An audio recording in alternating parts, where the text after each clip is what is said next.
Retinoblastoma is an eye cancer that begins in the retina, the sensitive lining in the inside of your eye. Retinoblastoma commonly affects young children, but can rarely occur in adults. Today, Shanta sits down and speaks with a cancer survivor.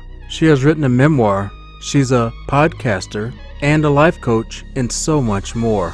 Please welcome the author of Seeing Life Through a Different Lens, a survivor's memoir on overcoming adversity with resilience, Zaakirah Muhammad. Authentic Talks is all about authentic conversations. This show is all about growth, love, respect, success, mind, body, and spirit. If you're looking to grow and become your authentic self, then this is the podcast for you. And I am your host, Shanta. Welcome to the show. Hi, Zaakirah. Shanta. Hi. I am really excited to have you join me today, and I want to dive right in. Can you share with our audience who you are?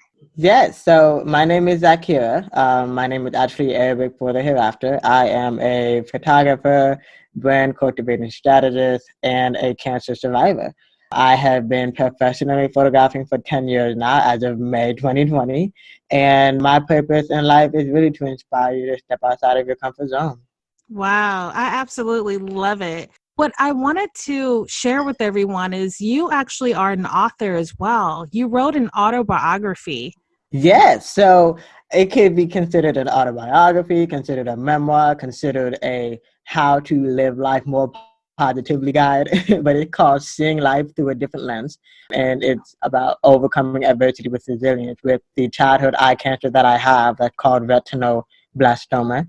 And my mom and I wrote it together. She started a blog where she was talking more about her experience and talking about it medically. And then I came in and wanted to add the modern twist to it from the survivor's perspective as well, not just from the parental or the medical perspective. And then, of course, I wanted it to be relatable really to anyone who is affected by cancer or also has cancer or just really needed a pick-me-up, really, because sometimes life does get you down, life does get hard sometimes, and I've heard from a few reviews so far that it's literally just a mindset shift of allowing you to see life more positively and be more grateful.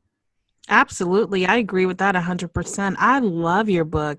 When I started reading it, I was like, wow, I love this. And I reached out to you and I was like, I love your book. I'm like, this is good. Can you share with our audience, what was the experience like writing the book?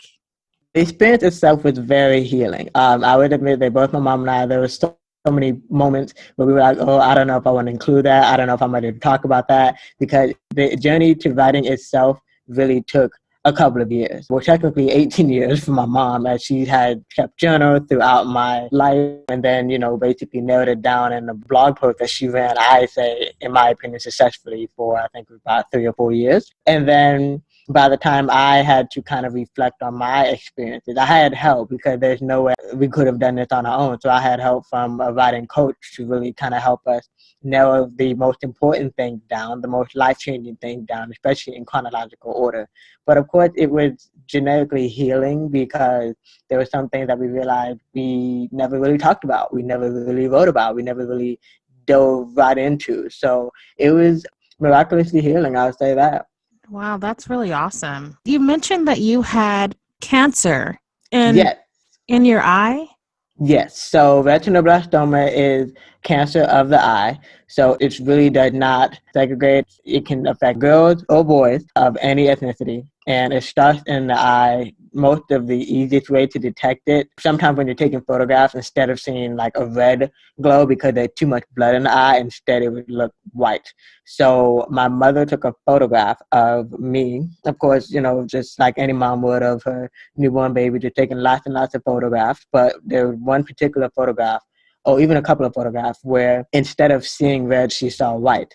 So it was with those photographs that she took to more than one doctor and eventually got a diagnosis that I actually had retinoblastoma. So that's actually one of the first symptoms of picking up on the cancer of if you take a photograph and you see a white glow instead of a red glow. Or sometimes the easiest to recognize of if a child looks like what has a lazy eye, that's another symptom as well to kind of really get the eyes checked out pediatrically. So cancer of the eye, and right now, thank goodness to technology, there is about a 95% survival rate. But back then when I was first diagnosed, it was so easy for it to go undetected.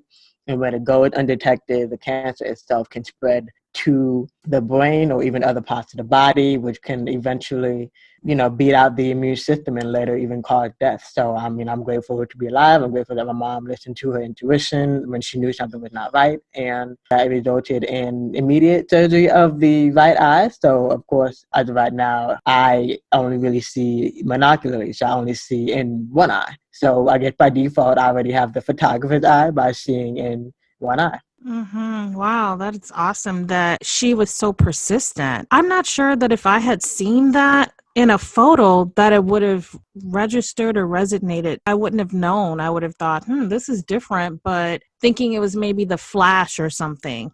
Yeah, and I think that's what's interesting about today's technology. Of course, back then, these were photographs that you literally had to go to the convenience store to get printed out. So if something was wrong, something is wrong. But of course, nowadays, people just, if they see it, they tend to really overlook it. They will Photoshop it out. Like, oh, I don't like that. Let me just Photoshop it out instead of thinking, okay, something's actually going on. So it's very different. Absolutely. You're so right about that, especially with all these filters and things of that nature nowadays. So what ended up happening? Did you have to go through like chemo or any type of surgeries as a child?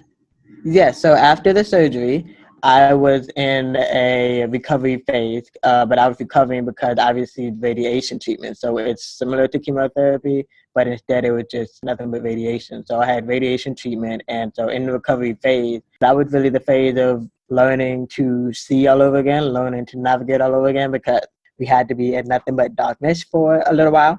And so then I had to learn how to really just operate again, because I went from being a 3, 6 to 9 month old having vision in 2 eyes. And even though I never really crawled, I still had to navigate again of how to, navigate the home. So there was radiation treatment after that. But fast forward to maybe I think by age 3 is when my hearing started to decline. And so my doctor did warn my parents that one of the symptoms could be a mild hearing loss from the radiation. So my mom started to pick up, pay attention to certain signs or cues of saying, we always listen to music, we love music, but then sometimes we would be at public events where I felt the need to be super duper close to the speakers because apparently I could not hear the music. So that was, again, her intuition kicked in of, okay, let me find a way to get her a hearing test. And so that's when we learned that I started to develop a mild hearing loss around the age of 3. And so even to this day, I do wear hearing aids in both ears, but of course, thank goodness for technology. Even though my hearing slowly but surely declining by the day, thank goodness for hearing aids to, boost the power of still being able to comprehend and understand. Of course, in school, I had to learn speech therapy as well, because sometimes that can also impact, if you have any hearing impairment at all, it can impact the way you speak as well. It's awesome that you had the support system that you had to get the surgery. It sounds like your mother was really a good mom. Yes, I think so that too. Yeah. And then my dad too. My dad was definitely not. He's the hard worker of making sure that we can, at least, get these medical bills paid and continue to allow me to have a what I would define as a normal childhood. What was the education like for you growing up? So the thing is that's so interesting, at least that I start to realize, is I didn't really realize that I was any different from anybody else until I'm in school and kids are pointing it out.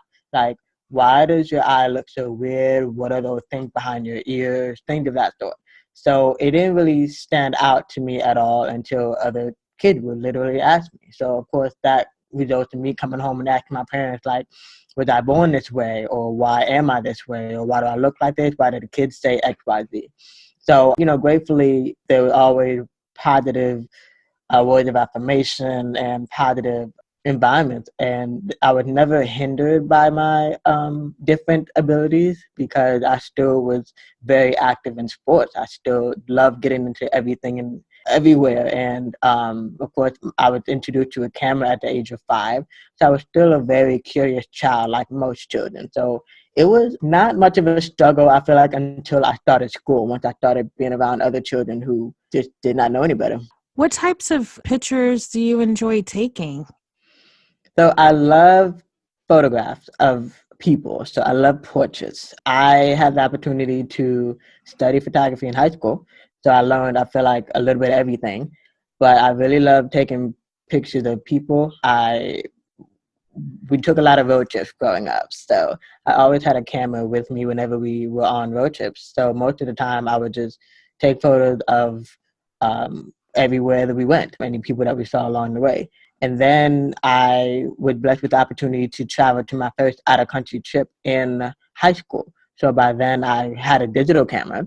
And so even then I was taking pictures of everywhere that I went. So all of the nature, the landscape.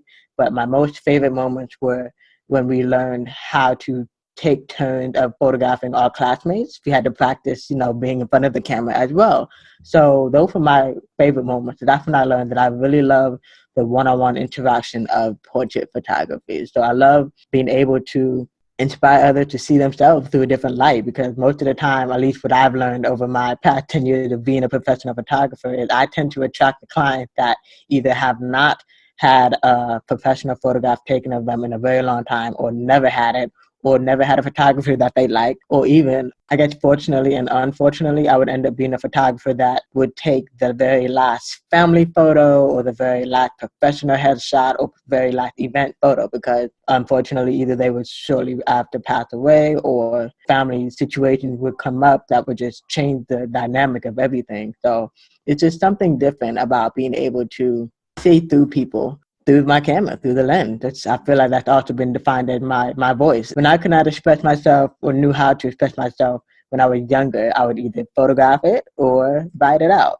I love it. And like your book, seeing life through a different lens. I like the correlation of the photography and then how it relates to the book and your life. I think that's really cool. There's one chapter in the book where you talk about finding your purpose or your passion. I think you titled it was Finding Your Purpose. Yeah, finding my purpose, like developing, my identity. When you discovered your purpose, what was that like? And then let's talk about that a little bit, because you mentioned that you are a coach as well. You have a passion for helping people and inspiring people. Yes, absolutely. So for me, I think the question that I love to kind of bring up to others who feel like that they are not walking in their purpose or have not found it yet, I tend to ask them to think back to basically the age that I was referring to in that chapter in the book. I was 7, 8, 9 years old. This was before any real responsibilities really kicked in.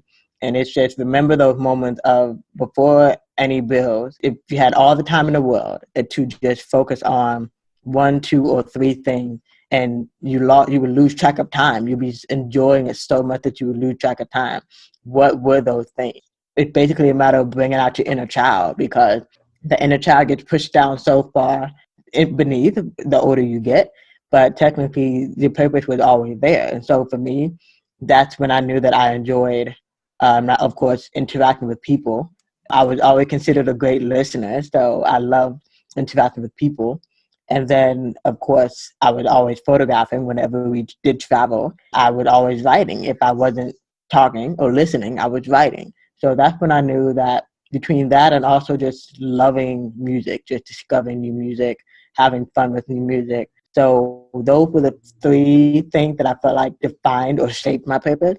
And so that kind of shaped my life too, because I've been a professional photographer for 10 years. And then even after I studied and expanded my education in photography, then it shifted to marketing, social media branding, and that still requires writing. I still required interacting with people. And then, of course, the most latest aspect is being a author and a podcaster. So it all kind of correlates to storytelling also, I believe. So it's just a matter of reflecting. Sometimes you have to be quiet and just kind of remember, like, okay, when things were good, what was that like? What was that life like? And so technically you already know what your purpose is. Do you travel for photography to clients, or do they have to come to you? Yes, I'm open to traveling, but I think Lately, it's been interesting. Most of my photographic work has been a lot of events. So most of the time, it's been local events of wherever I've lived. I tend to move around a lot, but wherever I lived, I tend to be the go-to event photographer. But I do love to travel. I love to make that a part of my goals in the future. But previously, I just happened to take personal trips or volunteer trips, and just happened to have my camera with me. And those were the moments that really defined my style of travel photography or travel portraitures. And you mentioned that you help people to establish their social media. Yes, so as a brand cultivating strategist, I help people to really look good on social media. So social media is really the new age advertising, the digital newspaper rather. So when people want to find you, after they find you through word of mouth, technically they find you by searching on Google. But of course, in order for them to feel connected to you, they have to see a level of consistency. They have to see a level of storytelling, of you even telling your own story. And so I kind of help people do that. Most of the time, I interact with a lot of minority-owned small businesses, and through my marketing agency, Focus Media Group with a PH. And we kind of help them also to take the headache out of social media, because a lot of people just want to focus on interviewing, just want to focus on connecting with people. And then when it comes to the social media aspect, they prefer to save the best for last, when ideally it should be first, because that's the first impression. People get an idea of what color aura or vibe you bring to your website, to your social media pages. That gives them the idea of who you are. So that's also what I do on the side. And so if someone, what's the name of the website again, if someone wanted to find you to get your help?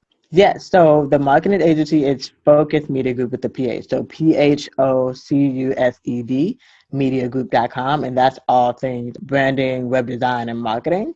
And then, of course, my website, Zaakirah.com, is where you can find out more about consultations or even the paperback version of my book, and even just to learn more about my own podcast or follow me on social media that way too. Mm-hmm. Which we're going to get into talking about your podcast here shortly.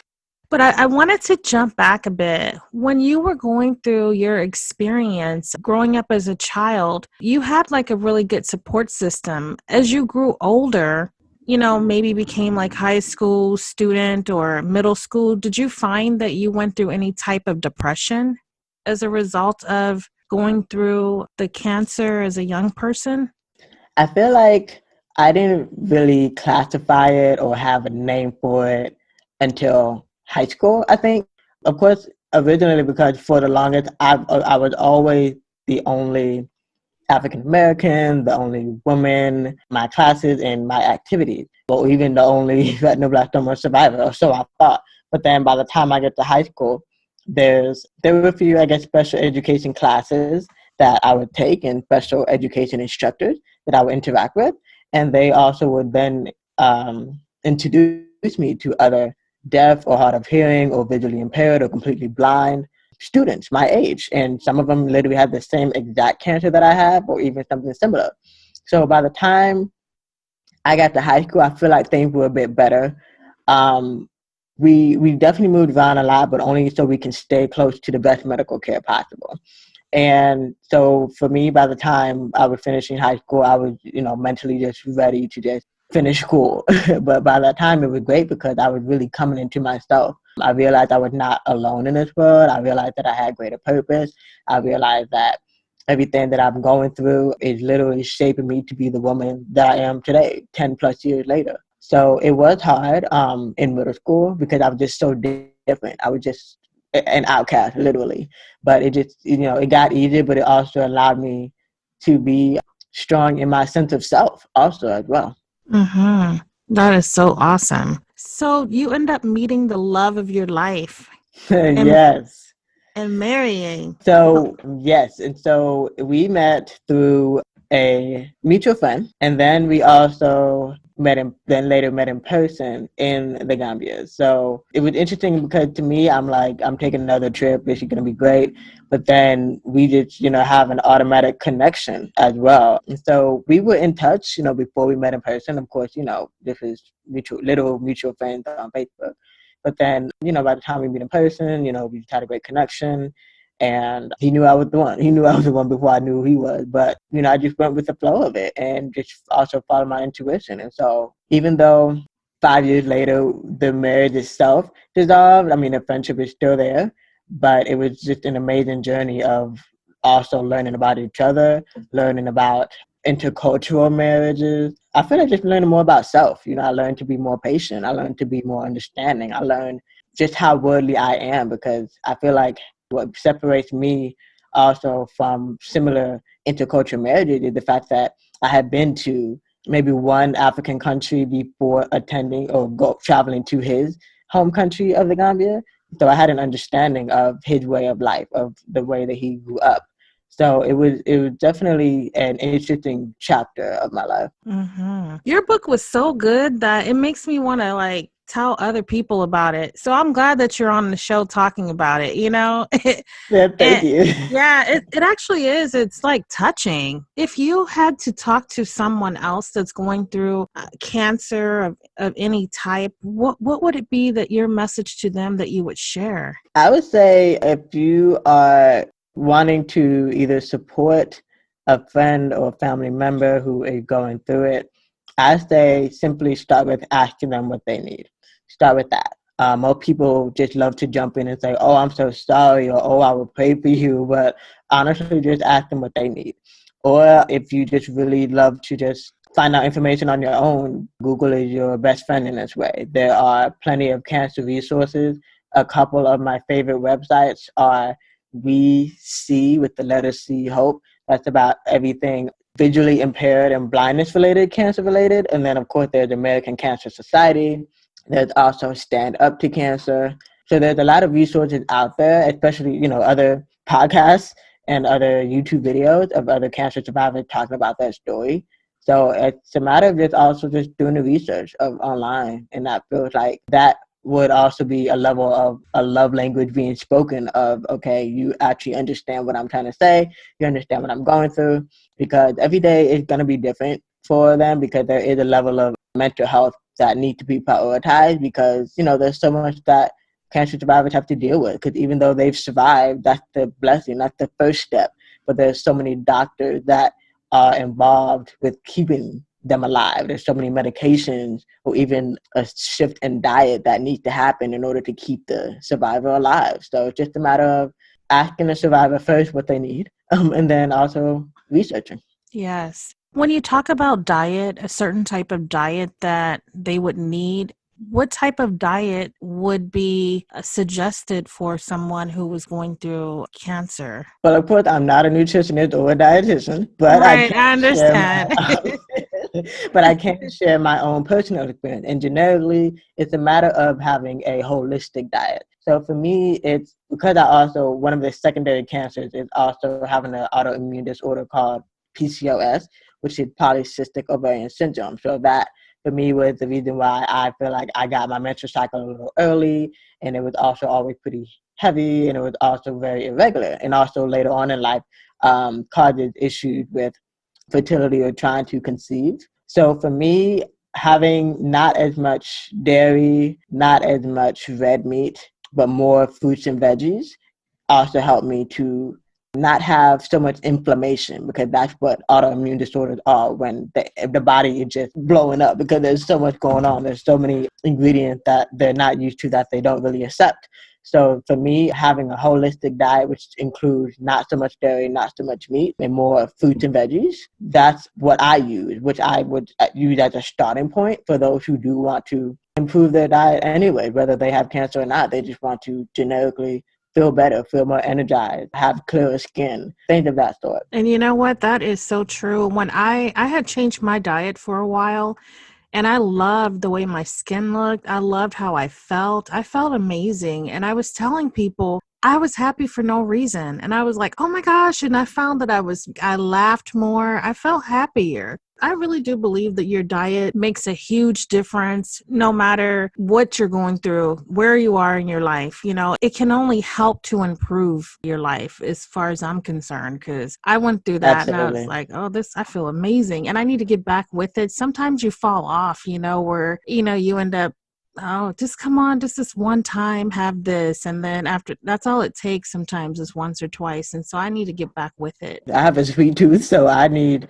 sweets once a month. But then my body will say, okay, that was great, but can we go back to fruits and diet, fruits and veggies, please? Yeah, absolutely.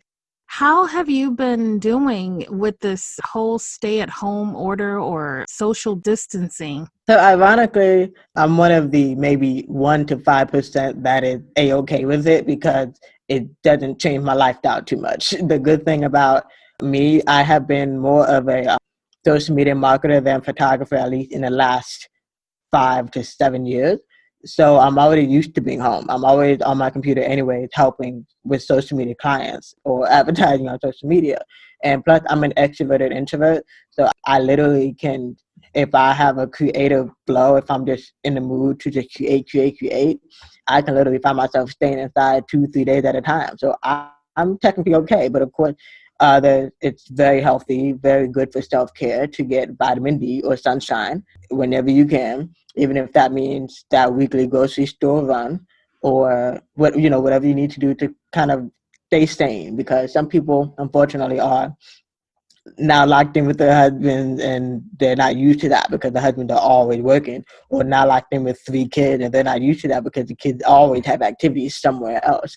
So it's understandable if not everyone is kind of blessed to have not much of a shift happen. But for me, I mean, for me, it's been great because it's allowed me to focus on the task that I procrastinated on, and of course, just kind of slow down.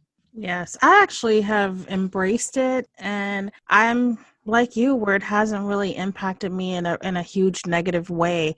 And I do understand how people feel, but I find that even when everything is over, if it's not over by the time our show goes up, if it's still happening, I'm okay with it. I think that I'm going to kind of keep some of the habits that I'm forming now because I love the quality time with my family, and I like putting my focus in some of the areas that I'm now focusing on. So it's been pretty good for me too to stay at home. I get to work from home right now. So that's huge. I think I need to find something where I get to work from home. It's giving me that experience of what that feels like, and I love it. I'm like, this is great.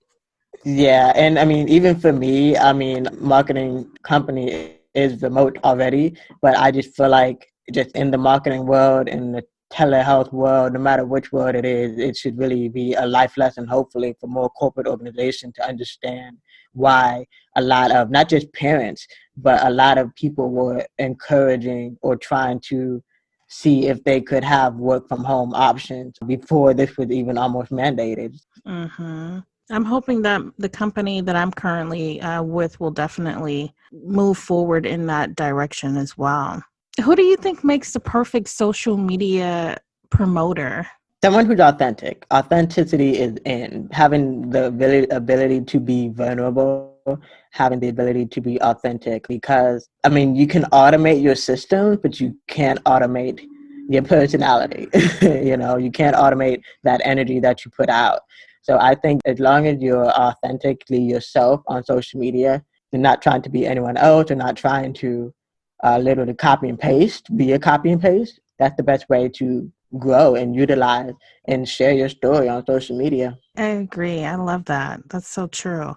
I definitely am going to follow up with you because I do need some help with that social media. Now, about your podcast, let's talk about what is the name of the podcast? Yeah, the name of the podcast, at least right now, is the Living Legacy Podcast. And so it's about women of purpose sharing stories of resilience. And so I'm gratefully in season 3 by now. The first season was really, it started off with, okay, I realized a lot of people don't really know my story. This was way before the book even came out. A lot of people don't really know my story. So I would share my story, but then I would also interview other women, other business owners, mom, parents, whatever, that are on the same line of my story, or have also overcame a lot of adversity and challenges in their business, in their life, and that are open to talking about it. So now it's more of a very interview-based podcast where women talk about how they are able to see life through a different lens, no matter what it is, what aspect of their life. started the podcast because I was very active in the music and entertainment industry. So I wanted to shine a positive light on those who play a huge role behind the scenes. And I did. I started out with that, and it was great. But then when I did realize that, okay, I'm going to shine a light on all these other people, but then people are like, oh, I didn't know this about you. I didn't know that about you. So it worked out to now it's an interview-based podcast where I just allow other, not so popular, but not so popular women who can just share a different perspective on life. Mm-hmm. Where does your creativity come from? You seem pretty creative.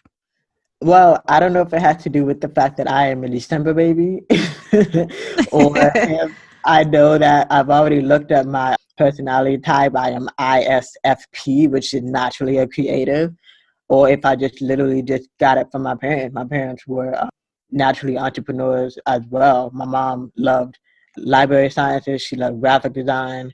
My dad, loved driving. And so, of course, even though some people don't like driving, but it's quite a skill. So I feel like I just naturally got my creativity, if not from them, then I don't know. I don't know where it came from. Higher source.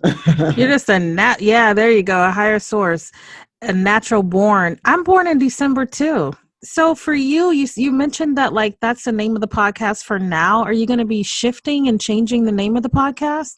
I just might, because now that I'm so grateful that the book is out there and that it's got so much positive traction, and I feel like that's really what the brand should be. The podcast is, even after season 2, it's been beyond about me, more than just me. And I feel like the podcast itself is going to be along the lines of the brand of the book, seeing life through a different lens. So that's most likely the path it's going to eventually take. Mm-hmm. I love the name of the book, so I think that would be amazing. Not that the name of the podcast is a bad name, but I could see where you're going with that, and I love it. I actually support that, Thank you. And it sounds like you've had an opportunity to really move towards or be living in your passion and your purpose. What would you tell someone that wanted to reinvent themselves if they were not living in their purpose, but they wanted to get there? Yeah, I think the thing about reinventing is that you kind of realize it's like you're putting together a puzzle piece of your life. Even though, like, given the example of me, even though I went from photography to marketing, even though it may originally feel like, oh no, I'm not holding a camera anymore, or oh no, I'm not interacting in person with people, at the same time, it's all on the same equilibrium, because I still have to help them with seeing themselves in a different light and being visually appealing and being visually consistent, the same thing that I would use in a photo shoot. So the thing is, when you do feel that itch to reinvent yourself, go for it. There's nothing wrong with starting over. There's nothing wrong with starting from scratch. I think you'll then realize whether or not it's working for you, because you just keep on going and keep on following the faith and just keep on checking until you realize that something's really not working. But most of the time, if it came to you, it is your vision and it's meant for you to proceed and go through with. That's awesome. That's awesome advice. Do you have like a support system?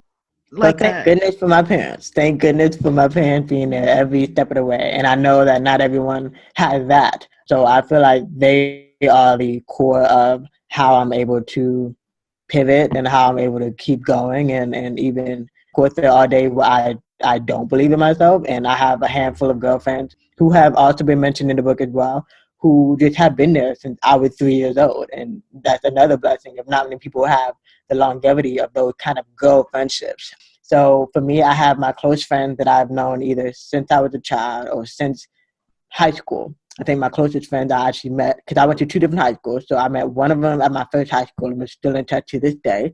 And then there's another one from my second high school who she's been very supportive. I've had the amazing opportunity to have speaking events, and she's been there by my side. And of course, in the moments where I'm like, oh, I don't know if I can do this, and then she's like, okay, look at everything you've accomplished, and then now reconsider what you're thinking right now. So having that support system is very important, especially the more you do walk into your purpose, because the more, I saw a quote on social media that said, the more you are walking to your purpose, the more attacked you will feel. So there's going to be a lot more being thrown at you, especially the more you are less afraid to walk in the steps that you're supposed to be taking. And how do you stay motivated during that time? Well, I depend heavily on meditation. I am a-okay with involving myself in nature. Those are my favorite type of workouts, just nature and being outdoors. I love just being nostalgic and listening to old school music or watching old movies. To just kind of course, like refueling myself creatively or energy wise. So doing the things that I know that bring me the most joy. Oh, I love it. You know what? I'm a meditator also, and I love to dance. Do you dance? I know you love listening to music, but do you move your energy around by I dancing a am not little? Beyonce, but yes, I do love to dance. That is so awesome. I'm not Beyonce either, but I love to dance also. If there was something that you could leave with our audience today, what would it be? Don't be afraid to be your authentic self. Quote that I've seen on social media. And for me, I kind of saved it because I'm like, okay, the aha moment for me, like, let me save it for myself, note to self. But in reality, it's probably very relevant. The quote was something like, stop putting LOL at the end of your sentence if you know you mean what you say, if you know there's nothing funny about it, right? So I used to do that. I used to say, oh, you're talking too much, LOL. But if really in my mind, I'm like, I'm tired of listening. Can you please take the conversation elsewhere? Like, say that. Say what you mean and mean what you say. So be your authentic self. Oh, I absolutely love it. I'm all about that. I'm all about being our authentic self and just growing and moving. I love what you're doing. I love it. And I want everybody to check out your podcast, pick up your book, follow you on social media, and show some love, because you are really doing something that's really good, and I absolutely support it. I love coaches and all of that. Now, you are a coach. What type of coach are you? So I think it's been a thing of pivoting as well because I never really defined myself as it. It's again, all the many interactions that I have, I would ask, do you coach? Do you consult? Do you do this? So I think the definition is really mindset coaching at this point because I basically tend to ask the deep questions that help you to make the shift to help you get into the direction that you need to. So I started out with, of course, with other brands, other women who have come to me because they thought they wanted social media services, but most of the time, my first question for them is, what is your brand? What are your brand colors? What's your brand message, your brand voice? And most of the time, they didn't even know that. So then I asked them the right question to help them to figure that out. And then, of course, I've had the experience of say I did a vision board workshop one day, and then I was asked at the end, do you do coaching? So I think I realized that I helped them to really change their mindset and put the thoughts in the right compartment. So I guess it's mindset coaching. And I just love interacting with people. So no matter what, please send them my way because I want to know, where I found you, where you found me, and what resonates the most. Yes, absolutely. Before we go, I have to go back to the December baby thing. You mentioned that you're aware of who you are. Just a little bit about like your sign, your birth sign, because growing up, those were things that we just didn't believe in. We didn't, it was like taboo. You're a Capricorn, but that doesn't mean anything. And as I got older, I was able to figure out like, I'm going to decide what's bad or what's good. And I think it's all in good fun because a lot of the times, a lot of the people have the same traits or qualities that one sign has that another one has. But it's really interesting. And when you mentioned that you were I don't remember exactly what it was that you said. ISFP. And Yeah, what, ISFP for me. I don't even remember what the letters stand for, but ISFP are one of the branches of the creative ones. I think for me, I've been getting into enneagrams, which is obviously what number 1 through 8. I took a test or two, and I've learned that I am mainly an enneagram number 2, sometimes number 6. But then also, I agree, I'm a huge fan of astrology, so I look at my horoscope once a month. I know that I'm a Sagittarius. That's probably where my creative juices and my creativity come from. But then mm-hmm. my ambition probably comes from the fact that I am born the day before the Capricorn solstice. So I am a cusp, so CUSP. So I follow those, and I definitely see it in me. I feel like I started getting into astrology after I had a sense of self. So it's not like I was one of those of, yeah, this is who I am, blah, blah, blah. But I'm like, no, this makes sense to what I know about myself so far. So, yeah. I think I find it all interesting. And growing up, some people would walk up to you and say, hey, what's your sign? And I was that kid that was like, seriously? I have no clue what you're talking about. And then they're like, well, what month were you born? And then they would say, when is your birthday? And then they'd say, oh, you're this. And I'm like, okay. But as a grown woman, I definitely find it all interesting. And I have the freedom and liberties to look into those things. And some of it is true when they say, oh, your colors that you like or this. I'm like, wow, that's true. There's little things, here and there that I find to be true. Or some of it's like, I'm not sure, I really enjoy talking to you, and time does fly by. So how can people find the book on your website?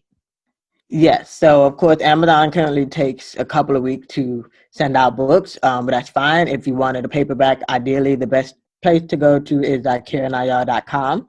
But, of course, if you prefer Kindle or e-versions, it's on Barnes & Noble's, Apple iBooks, and Amazon. The audiobook will also be coming soon to Amazon. And yeah, so everything else really can be circulated from my website. No matter what you want to learn about me, it's all on my website, Zaakirahs.com. That's awesome. Now, when it comes to audiobooks, how does that work? Do you actually read it yourself, or do you hire someone else to read it? It can be either one, but for us, it was best to find voices that sounded like us. So we hired narrators, and each person, because we have two different parts in our book. Of course, my mom speaking and then myself. So we just had narrators that kind of resembled us. Oh, okay. I love it. I really do. It's a good book. It's touching. You guys, I really enjoyed talking with Zaakirah. Thank you so much for coming on the show. I really appreciate it. And wow, what an amazing book. I read it and it had everything in there that I felt inspired. I learned something. I love when I read books and I'm able to grow from them and learn. And it's really interesting for me to discover this cancer exists. I had no idea. So that was really educational for me, as well as for my family, to learn about it and understand. And I hope that it helps parents out there or other people, where if you see a photo, something as simple as a photo, and you notice that there's the white eye that keeps showing up, to definitely have that checked out and not just assume that it's just by chance that happened. And I'm sure that there's other ways as well. Check out her book. You can find her book on all the locations, Amazon and her website as well, that she provided in the show. What a perfect title, Seeing Life Through a Different Lens. And that could just mean so many different things for her as well as for all of us. Seeing life through a different lens. Thank you guys so much for tuning in. I'm Shanta with Authentic Talks.